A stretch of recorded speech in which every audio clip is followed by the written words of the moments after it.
Hi ma'am. இந்த கிளாஸில் வந்து இந்த சென்டரில் மட்டும் பாட் நெக் மாதிரி இருக்கும்ல, அந்த நெக் கிளாத் அட்டாச் பண்ணி ஒர்க் பண்ணுறது எப்படின்னு பார்க்க போகிறோம். நல்லா கவனிச்சுக்கோங்க. ஃபஸ்ட்டு வந்து எப்பவும் போல தான் போட் நெக் டிசைன் ஆல்ரெடி நீங்கள் வரைஞ்சிருப்பீங்க, அதே மாதிரி எடுத்துக்கோங்க. அந்த பாக்ஸ்லாம் போட்டு வச்சுக்கிறேன். நெக்ஸ்ட்டு மொத்தம் டோட்டல் லென்த் எப்படி சொல்லி கொடுத்துருக்கேன், 10 இன்ச் எடுக்கணும்னு சொல்லியிருக்கேன். யாருக்கு டோட்டல் லென்த் வந்து 14 இன்ச் இருக்கவங்களுக்கு தாராளமாக 10 இன்ச் எடுத்துக்கலாம். அப்படி இல்லைனா எப்படி எடுப்பீங்க, டோட்டல் லென்த்து 14 இன்ச்சஸ் இருந்தால் இங்கே 10, 14க்கு மேலே 15, 16ன்னு ஆரம்பிக்கும் போது 10, 10 நம்ம கூட்டிகிட்டே இருக்கணும். அப்போ தான் இந்த அகலமாக இருக்கும். அதே மாதிரி இங்கே நான் பாக்ஸ் வந்து 3.25 போட்டிருந்தேன். எனக்கு 2.25 இருக்கும், 1 இன்ச் ஆட் பண்ணி 3.25 போட்டிருக்கலாம். 4 வச்சுக்கோங்க. 3.25னா ஒரு கால் தானே. 4 இருந்துச்சுன்னா இங்கே 2.5 எடுங்க. நல்லா கவனிங்க. இந்த டானா வந்து உங்களுக்கு 4 இருந்துச்சுன்னா 2.5, இல்லை உங்கள் அளவே 2 இருந்து +1 3 தான் வச்சுருக்கீங்கன்னா 2 எடுங்க. கிளியராக புரியும் நினைக்கிறேன். மொத்த லென்த்து 4 இருந்தால் 2.5, உங்களுக்கு மொத்த லென்த்து 3 இருந்துச்சுன்னா 2, அப்படி குறைச்சிக்கணும். இப்போ இது ரெண்டையும் கனெக்ட் பண்ணி ஒரு பாக்ஸ் போட்டுக்கிறேன். எதை இப்போ இந்த 2.5ஐயும் 10 இன்ச்சஸ்க்கு இருக்கலாம், இது ரெண்டையும் நான் பாக்ஸ் போட்டுக்கிறேன். பாக்ஸ் போட்ட பிறகு எப்பவும் போல் நம்ம வந்து இங்கே 1/2 இன்ச் தையலுக்கு விடுவோம்ல, பாக்ஸ் போட்ட பிறகு தையலுக்கு விடுங்க. நான் சொன்ன ஒவ்வொரு சின்ன ட்ரிக்கை கூட நீங்கள் கவனமாக கவனிச்சிங்கன்னா மட்டும்தான் உங்களுக்கு வரும். இது ஏன் பென்சிலில் போடுறோம்னா இது நமக்கு தேவையில்லாது தானே. ஸோ அதனால் நான் பென்சிலில் போட்டுக்கிறேன். இங்கே பாக்ஸில் போட்டுட்டு இங்கே ஒரு கோடு போட்டுட்டு அவ்வளோதான். நமக்கு எப்பவும் போல் ஃப்ரெஞ்ச் கர்வ் இருக்கும்ல, ஃப்ரெஞ்ச் கர்வ் வச்சு ஃபஸ்ட்டு இங்கே இப்படி தானே இந்த ஷேப் வரப்போகுது, இப்படி தான் அது இருக்கணும். ஸோ அட்ஜஸ்ட் பண்ணி வரையணும். உங்களுக்கு அட்ஜஸ்ட் பண்ண நல்லாவே தெரியும்.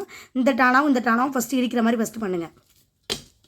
ஃப்ரெஞ்ச் கர்வ் வளைச்சிட்டு ஃப்ரெஞ்ச் கர்வை திருப்பிடுங்க. நேராக வைக்க வேணாம், திருப்பியிருக்கேன் நான். ஃப்ரெஞ்ச் கர்வை திருப்பிட்டு இங்கேக்கும் ஃபஸ்ட்டு ஜஸ்ட்டு படுற மாதிரி அட்ஜஸ்ட் பண்ணி நல்லா அப்படி அட்ஜஸ்ட் பண்ணி இப்படி இந்த கூமாச்சியாக போகணும்ல, அப்போ எந்த அட்ஜஸ்ட்க்கு அது கரெக்டாக வருதுன்னு பாருங்கள். ஃபஸ்ட்டு இப்படி கொஞ்சம் வச்சுட்டு உங்களுக்கு தெரியுது. பேக் சைடில் திருப்பின பிறகு 10க்கும் 18க்கும் கூட ஞாபகம் வச்சுக்கோங்க. ஏன் சைஸாக இருந்தீங்கன்னா இது பர்ஃபெக்டாக இருக்கும். 15க்கு வச்சுட்டு திரும்ப கொஞ்சம் அட்ஜஸ்ட் பண்ணி இந்த கர்வ் வந்து இதோட போய் டச் ஆகணும். அப்போ இங்கே வச்சு இந்த கர்வை போய் இங்கே டச் பண்ணிடுறேன். அவ்வளோ, ரொம்ப சிம்பிள். உங்களுக்கு பார்த்தாலே தெரியும். ஃப்ரெஞ்ச் கர்வ் இருக்குல்லங்க, ஃப்ரெஞ்ச் கர்வ் ஃபஸ்ட்டு வந்து அட்ஜஸ்ட் பண்ணுங்கள். இங்கே வச்சு இந்த 2 ரொம்ப அப்படி குழச்சி இல்லாமல் இந்த திலகம் தானே உங்களுக்கு வரணும். அப்போ கொஞ்சம் அட்ஜஸ்ட் பண்ணிவிட்டு இது பண்ணும்போது எனக்கு பர்ஃபெக்டாக வருது. இப்போ நான் CD மார்க்கர் யூஸ் பண்ணி எடுத்துடுறேன். 10க்கும் 18 தானே இருந்துச்சு, 10க்கும் 18க்கு இடையில வச்சிடுறேன். வச்சுட்டு ஒரு கர்வ் வரைஞ்ச பிறகு திரும்ப அட்ஜஸ்ட் பண்ணணும். இந்த ஃப்ரெஞ்ச் கர்வ் யூஸ் பண்ணி நீங்கள் அட்ஜஸ்ட் பண்ணி வரைங்கன்னா எக்கச்சக்கமான டிசைன் வரைகிறாங்க. ஸோ அட்ஜஸ்ட் பண்ணி வரைங்க. இப்படி வரைஞ்சிட்டு இந்த பக்கம் அவ்வளோதான், முடிஞ்சிருச்சு. நமக்கு தேவையான சென்டர் ஷேப் கிடச்சிருச்சு. இது நமக்கு தேவையில்லை, ஏன்னா எனக்குள்ள தையல் தானே விட போகிறோம். இது பேக் சைடு திருப்பி இந்த டிசைனை மட்டும் அப்படியே நான் ட்ரேஸ் எடுத்துக்கிறேன். இந்த பாக்ஸ்லாம் ட்ரேஸ் எடுக்கல, ஜஸ்ட் அந்த திலகத்தை மட்டும் ட்ரேஸ் எடுத்துக்கிறேன். மொத்தமாகவே நம்ம பிரின்சஸ் கட் ப்ளவுஸ் அது பாருங்க போட் நெக்கில் தானே போட போகிறோம். அது உங்களுக்கு தெரிஞ்சு மற்றபடி இந்த லென்த்தை மட்டும் டிஃப்ரெண்ட் கண்டுபிடிக்க தெரிஞ்சுனாலே போதும். அவ்வளோதான், உங்களுக்கு தேவையான டிசைன் கிடச்சி. ஓப்பன் பண்ணி பார்த்தீங்கன்னா தெரியுதுங்களா, சென்டரில் திலகம் இருக்கும். இப்போ என் பாடி சைஸ் ரொம்ப சின்னது. ஒவ்வொருத்தவங்களுக்கு இங்கே 4.5 வச்சு போட்டிங்கன்னு வச்சுக்கோங்களேன், நல்லா வீதியாக வளைஞ்சு அழகாக வரும். எனக்கு இதுவே ரொம்ப பெருசு. எனக்கு இதுவே சென்டரில் போட்டோம் அப்படின்னா அடுத்து இன்னர் தெரிய ஆரம்பிச்சிடும். நமக்கு இன்னர் இருக்கும், அது சைடு தெரிய ஆரம்பிச்சிடும். ஸோ இந்த இடத்துல நெட் கிளாத் அட்டாச் பண்ணி இதை நம்ம கட் பண்ணி எடுத்துருவோம். இதே மாதிரி டிட்டோவாக ட்ரை பண்ணிட்டு ஃபோட்டோ போட்டு விட்றீங்களா? Hi ma'am. இந்த கிளாஸில் பார்க்க போகிறது சென்டரில் வந்து ஹார்ட் ஷேப் இருக்குல்ல, சென்டரில் ஹார்ட் ஷேப் இருந்தால் எப்படி இருக்குன்னு பார்க்க போகிறோம். இது வந்து என் தங்கச்சி அளவு. அவளுக்கு வந்து இன்ச்சஸ் வந்து கொஞ்சம் எக்ஸ்டெண்ட் பண்ணியிருக்கேன். அதில் 3.25 இருக்கும், 4 வச்சுருக்கேன். இங்கே வந்து 3 எடுத்துகிட்டு போய் 3 வச்சுருக்கேன். ஆக்சுவலாக நீங்கள் உங்களோட அளவு எடுத்துக்கோங்க. இது என் தங்கச்சி, இதனால் கொஞ்சம் அளவு டிஃப்ரெண்ட் பண்ணியிருக்கேன். அவள் வந்து சென்டரில் ஹார்ட் ஷேப் இருக்கிற மாதிரி கேட்டிருந்தான். அதுக்கு வந்து சென்டர் மட்டும் தான், இந்த இடம்லாம் தேவையில்லை. அதனால் ஆம்கோலில் பட்டர் ஷீட்டை பாதியாக கட் பண்ணி தான் போட்டிருக்கு. இது நமக்கு தேவையில்லை, அதனால் பட்டர் ஷீட்டை பாதியாக கட் பண்ணி போடுங்க. நிறையா ஷீட்டை வேஸ்ட் பண்ணாதீங்க. எப்பவும் போல தான் அவளோட ஃபுல் லென்த் வந்து 14 இன்ச்சஸ் தான், மொத்தத்துக்கே 14 தான். அதனால் நான் சென்டரில் எவ்வளோ எடுத்துக்கிறேன் அப்படின்னா எப்பவும் போல் 10 இன்ச்சஸ் மட்டும் எடுத்துக்கிறேன். சென்டரில் ஒரு 10 இன்ச் எடுத்துக்கிறேன். அதே மாதிரி மேலே வந்து எப்பவும் போல் ஒரு 1/2 இன்ச்சுக்கு பாக்ஸ் போட்டு அதை வந்து தையலுக்கு அடித்து கொடுப்போம். ஹார்ட் ஷேப்னால் அந்த ஹார்ட் ஷேப்புக்கு மேலே பீட்ஸ்லாம் வரலாம், அதுக்காக நான் வந்து விட்டுடுறேன். மேலே இருக்கிறத மட்டும் நான் வந்து பென்சிலில் போட்டுக்கிறேன். இங்கே 10 இன்ச்சுக்கு ஒரு பாக்ஸ் போடணும்ல, எப்பவும் போல தான். இங்கேருந்து நம்ம 4 இன்ச்சுக்கு வச்சுருக்கோம்ல, நீங்கள் 4 வச்சாலும் சரி 3.25 வச்சாலும் சரி உங்கள் அளவு தான். இங்கே வச்சுட்டு 10 இன்ச்சுக்கு ஒரு பாக்ஸ் போட்டுக்கிறேன். மேலே அந்த இதுக்கு வந்து பென்சிலில் போட்டுக்கிறேன். இது நமக்கு அளவுக்கு தானே விடுறோம், ஸோ இதை நம்ம பென்சிலில் போட்டுக்கலாம். அவ்வளோதான். இப்போ எப்பவும் போது நமக்கு இந்த ஒரே ஒரு ஆயுதம் இருந்தால் போதும். இதை வச்சு எக்கச்சக்கமான டிசைன் போடலாம். இப்போ நம்ம ஹார்ட் ஷேப் தானே வேணும். ஹார்ட் ஷேப் எப்படி இருக்கும், இப்படி வந்துட்டு கீழே குறுகும். அதை எப்படி வைக்கணும் அப்படின்னா அட்ஜஸ்ட் பண்ணணும். அட்ஜஸ்ட்மெண்ட் பண்ணுறதை பொறுத்து தான் அந்த டிசைன் வரும். இப்போ எனக்கு ஃப்ரெஞ்ச் கர்வ் இருக்குன்னா ஹார்ட் ஷேப் எப்படி இருக்கும், இப்படி வந்து இப்படி இருக்குமா, அதை நான் எப்படி வரைகிறேன்னு ஃபஸ்ட்டு பாருங்களேன். ஃபஸ்ட்டு ஃப்ரெஞ்ச் கர்வை இப்படி வச்சு அட்ஜஸ்ட் பண்ணுறேன். ஃபஸ்ட்டு இங்கேயும் கொஞ்சம் அட்ஜஸ்ட் பண்ணி பார்க்குறேன். அப்படி வரும்போது இந்த ஹார்ட் வருது. அப்போ இங்கே மட்டும் தான் நமக்கு வேணும். அப்போ நான் அதை வந்து அப்படியே ட்ராப் பண்ணிக்கிறேன். இங்கேருந்து மேலேயும் டச் ஆகிருக்கு. ஃபஸ்ட்டு பென்சிலில் வரைங்க. முன்னாடியே சொன்ன மாதிரி தான் பென்சிலில் வரைங்க. இது வரைக்கும் ஓகேவா? திரும்ப இந்த இடத்துக்கு வேணும், எப்படி வேணும்? எனக்கு இங்கே வந்து இப்படி இந்த கர்வோட வந்து எனக்கு டச் ஆகணும், அப்படி தானே? கீழே இந்த டச் ஆகணுமா? அப்போ இங்கே வச்சுட்டு ஜஸ்ட்டு கர்வ் அட்ஜஸ்ட் பண்ணிவிட்டு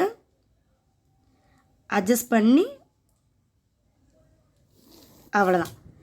ஓகேவா? இப்போ ஈஸியாக உங்களுக்கு வரைஞ்சிருக்க முடியும். இந்த கர்வை நீங்கள் எந்த அளவுக்கு அட்ஜஸ்ட் பண்ணுறீங்களோ அந்த அளவுக்கு தான் டிசைன் வரும். பாக்ஸ் இங்கே வரைக்கும் இருக்குது. ஓகேங்களா? ஃபஸ்ட்டு வந்து இந்த ஃப்ரெஞ்ச் கர்வை இங்கே வந்து ஆரம்பிக்கணும்ல. ஸோ இந்த அட்ஜஸ்ட்மெண்ட்டில் வச்சு வரைஞ்சேன். ஓகேவா? ஃபஸ்ட்டு வந்து இந்த அட்ஜஸ்ட்மெண்ட்டில் வரைஞ்சிட்டு திருப்பி ஃப்ரெஞ்ச் கர்வை மேலே கொண்டு போயிட்டு எந்த இடத்துல வரைஞ்சிங்களோ அங்கேருந்து வச்சு வரைஞ்சோன்னா நல்லா வளைச்சி ஒன்று வரும். இதை அப்படியே நான் ட்ரா பண்ணி காட்டுறேன் பாருங்களேன். பார்க்கறதுக்கு சூப்பராக இருக்கும். ஈஸியாக நம்ம வரையலாம். அதான் சொன்னேன், வரைய தெரியாதவங்க கூட இந்த ட்ரேசிங் ப்ளவுஸ் மார்க்கிங் எல்லாமே நம்ம ஈஸியாக பண்ண முடியும். நிறைய பேர் இதேமாதிரி ட்ரேசிங் கிளாஸ் உங்கள்கிட்ட இருக்கான்னு கேட்டிருந்தீங்க. நம்ம பேஜில் வெறும் 49 ரூபா பேமெண்ட்டுக்கு இந்த கிளாஸ் லான்ச் பண்ணியிருக்கோங்க. இன்ட்ரெஸ்ட் இருக்குன்னா நீங்கள் தாராளமாக எனக்கு மெசேஜ் பண்ணுங்கள். இங்கேக்குள்ளே கொஞ்சம் எக்ஸ்ட்ரா போயிடுச்சு, தப்பானா ஒன்றுமே கிடையாது. இந்த பாக்ஸ்லாம் நமக்கு வரப்போகிறது இல்லை. இந்த பாக்ஸ்லாம் நம்ம வச்சு வரைய போகிறோமா கிடையாது, இதான் வரைய போதும். ஸோ நம்ம இதை அப்படியே வச்சுக்கலாம். இந்த சைடு திருப்பி அதே மாதிரி இதே ட்ரேஸ் எடுத்துக்கிறேன்.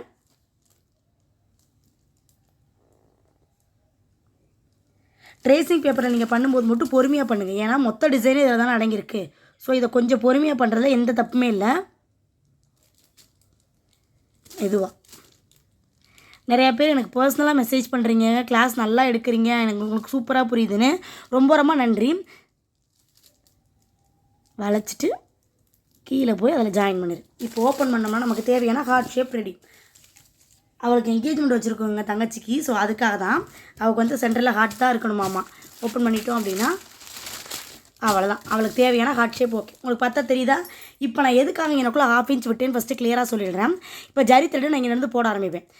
நீங்கள் அதே மாதிரி நிறைய பேர் ஆரி ஒர்க் கிளாஸ் உங்கள்கிட்ட அவைலபிளான்னு கேட்குறீங்க. அவைலபிளுங்க, வெறும் 100 ரூபா பேமெண்ட்டுக்கு சொல்லி கொடுத்துட்ருக்கேன். இன்ட்ரெஸ்ட் இருக்குன்னா மெசேஜ் பண்ணுங்கள். ஏன்னா அந்த ஜரி போடணும்னு சொல்கிறேன்ல, போட்டோடனே அது என்னன்னு கேட்குறீங்க. அது வந்து ஆரி ஒர்க்கு. இப்போ இங்கேக்குள்ளே வந்து டபுள் லேயரில் ஜரி போட்டு sugar beat, antique beat, stone chain, sugar beat, antique beat அப்படி போடும்போது இந்த கேப் எனக்கு வேணும் தானே. மேலே வந்து ஒரே ஒரு சிங்கிள் லேயர் தான் கொடுக்க போகிறேன். இல்லை இது 3 கொடுத்தாலுமே இடையில எனக்கு கேப் பண்ணும்ல, அதுக்காக மட்டும்தான் இந்த 1/2 இன்ச். பர்ஃபெக்டான ஒரு ஹார்ட் ஷேப்பை சூப்பராக வரையலாம். இந்த இடத்துல ஃபுல்லாக நெட் கிளாத் அப்படியே டிரான்ஸ்பரண்ட்டாக தான் கொடுக்க போகிறோம். ஒரு நெட்டு கூட கொடுக்குறேன்னு சொன்னேன், அவள் வேணான்ட்டான். எனக்கு ஃபுல்லாகவே நெட்டில் அப்படியே டிரான்ஸ்பரண்ட்டாக முதுகு தெரிகிற மாதிரியே போடுன்னு சொல்லிட்டான். சரின்னு சொல்லிட்டு இந்த இடத்துல நெட் அட்டாச் பண்ணி நெட்டை கட் பண்ணி எடுக்கணும். இதே மாதிரி டிட்டோவாக ப்ராக்டிஸ் பண்ணி எனக்கு ஃபோட்டோ எடுத்து போடுங்க. Thank you ma'am. Hi ma'am. இந்த கிளாஸ்லேயே அதே மாதிரி தான் அந்த நமக்கு தேவையான போட் நெக்கை வந்து நான் மார்க் பண்ணி வச்சுருக்கேன். இந்த வீடியோவில் என்ன பார்க்க போகிறோம் அப்படின்னா, ஹார்ட் இன் ஷேப்பே தலைகீழாக இருந்தால் எப்படி இருக்குன்றதான் பார்க்க போகிறோம். ரொம்ப ரொம்ப சிம்பிள். அப்போ அதை மாதிரியே தான் எப்பவும் போல் என்ன பண்ணுவோம், ஃபஸ்ட்டு வந்து ஒரு 10 இன்ச்சுக்கு வந்து மார்க் பண்ணிடுங்க. எப்போயுமே சொல்கிறது தான் திரும்ப திரும்ப சொல்லிட்டுருக்கேன், அதனால தான் கொஞ்சம் ஃபாஸ்ட்டாக சொல்கிற மாதிரி இருக்கும். எப்பயும் போல் ஒரு 10 இன்ச்சுக்கு ஒரு மார்க்கிங் கொடுத்துருங்க. அண்ட் தென் இங்கனக்குள்ளே ஒரு 1/2 இன்ச்சுக்கு ஒரு மார்க்கிங். இது எதுக்கு விடுறோம் நிறையா தடவை சொல்லிட்டேன். இன்னும் டவுட்ஸ் இருந்தாலுமே நீங்கள் டவுட் கேட்குற நம்பரில் கேளுங்க, நான் கிளியர் பண்ணுவேன். போட்டுட்டு இங்கே அதே மாதிரி ஒரு பாக்ஸ் போட்டுடலாம். ஓகேவா? இந்த 2 பாக்ஸ் ஓகேவா? மேலே 1/2 இன்ச்சுக்கு போட்டது எப்பயும் போல நான் பென்சிலில் நோட் பண்ணிக்கிறேன். ஏன்னா தையலுக்காக விடுற, தையலுக்கு இல்லை ஆரி ஒர்க் ஸ்டிச் போடுறதுக்காக விடுறதானே, அதனால். இப்போ முடிஞ்சிருச்சு. எப்பவும் போல தான் நமக்கு தேவையான ஆயுதத்தை எடுத்துகிட்டு, இப்போ எல்லாம் எப்படி இருந்தால் எப்படி இருக்கும், ஹார்ட்டே தலைகீழ இருந்தால் எப்படி இருக்கும். அப்போ எப்படி என்ன பண்ணணும், ஃபஸ்ட்டு வந்து இந்த பக்கம் வச்சு இப்படி போடணும். அப்போ நான் அதுக்கு அப்போ அதை மாதிரியே தான் அட்ஜஸ்ட் பண்ணுறேன். இங்கே கார்னரில் இடிக்கக்கூடாது எனக்கு. ஸோ நல்லா அட்ஜஸ்ட் பண்ணிவிட்டு இப்படி வந்து இந்த இதில் போய் ஜாயிண்ட் ஆகணும். அப்போ இங்கே பாருங்களேன், இது அப்படியே எனக்குள்ளே இணைச்சிக்கலாம். நம்ம கீழே வந்து எனக்கு இப்படி இந்த கேர்வாக தான் போகும். அங்கேயுமே வந்து ஒரு டிசைன் வேணும். ஸோ நான் என்ன பண்ணுறேன்னா கொஞ்சம் ஏற்றி வச்சுட்டு இங்கேயும் நான் எப்போயுமே பென்சிலில் தான் ஃபஸ்ட்டு பண்ணுவேன். அப்படி சொன்ன மாதிரி நிறைய பேர் நான் டைரெக்டாக கிளாத்தில் பண்ணுறோன்றீங்க, ட்ரேசிங் பேப்பரில் மார்க்கர் வச்சு பண்ணுறேன்றீங்க. ஓகே, உங்களுக்கு கம்ஃபர்டபுளாக நீங்கள் எதனாலும் பண்ணலாங்க. எனக்கு அப்படி இல்லைன்றதுக்காக அப்படி பண்ணுறேன். வளைச்சிட்டு இங்கே வரைக்கும் போயிடுச்சு. இப்போ இது வரைக்கும் எனக்கு கிடச்சிருச்சு. நெக்ஸ்ட்டு இதை அட்ஜஸ்ட் பண்ணி இந்த 1/2 இன்ச் மார்க் பண்ணிருக்கோம் அந்த கோட்டோட போய் இதை இணைச்சிடுறேன். இன்னும் கொஞ்சம் கூட இறக்கி வச்சுக்கிறேன், ஏன்னா ரொம்ப ஷார்ப்பாக இருக்கக்கூடாதுல்ல. அவ்வளோதான், நமக்கு தேவையான டிசைன் கிடந்துருச்சு. இப்போ இதை நான் வந்து CD மார்க்கரில் வரைஞ்சி காட்டுறேன் பாருங்களேன். CD மார்க்கர்லேயுமே இதை அட்ஜஸ்ட் பண்ணி வரைச்சிங்கன்னா இன்னும் கொஞ்சம் நீட்டாகவே கிடைக்கும். ஏங்க நம்ம மார்க் பண்ணியிருக்கோன்றதை பார்த்துக்கோங்க. பார்த்துட்டு வரைஞ்சிட்டு இங்கேருந்து இது பண்ணுறதுக்கு அட்ஜஸ்ட் வச்சு மேலே ஜாயிண்ட் ஆகிருக்கான்றதை பார்த்துட்டு அவ்வளோதான், நமக்கு தேவையான டிசைன் கரெக்டு. இங்கேக்குள்ள நல்லா வளைச்சி விட்டுக்கோங்க. ரொம்ப ஷார்ப்பாக இருக்க மாதிரி இருந்துச்சுன்னா இதே மாதிரி இன்னொரு சைடு திருப்பி செஞ்சு காட்டுறேன் பாருங்களேன். அதாவது ஹார்ட் இன் ஷேப்பே தலைகீழாக இருந்தால் எப்படி இருக்குமோ அதான் இதோட தீமு. இங்கே அப்படியே வரைஞ்சிடுறேன்.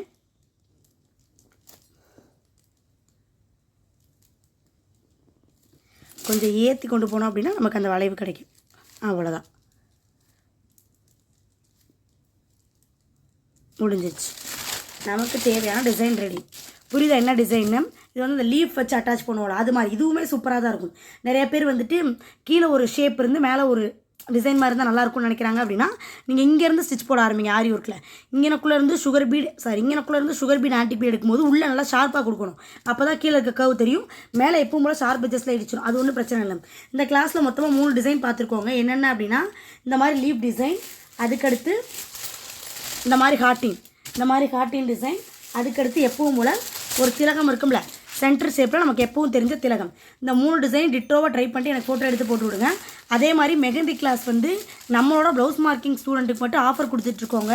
மெஹந்தி கிளாஸ் வந்து ஆக்சுவலாக நம்மகிட்ட கிளாஸ் ஃபீஸ் வந்து 199 ரூபா. நீங்கள் ப்ளவுஸ் மார்க்கிங்கில் ஜாயின் பண்ணியிருந்தீங்க அப்படின்னா வெறும் 99 ரூபா பேமெண்ட்டுக்கு சூப்பராக அந்த மாதிரி கைக்கு ஃபுல்லாக மெஹந்தி போட்டு பழகலாம். இன்ட்ரெஸ்ட் இருக்குன்னா எனக்கு மெசேஜ் பண்ணுங்கள், நான் டீட்டெயில்ஸ் சென்ட் பண்ணி விடுறேன். தேங்க்யூ.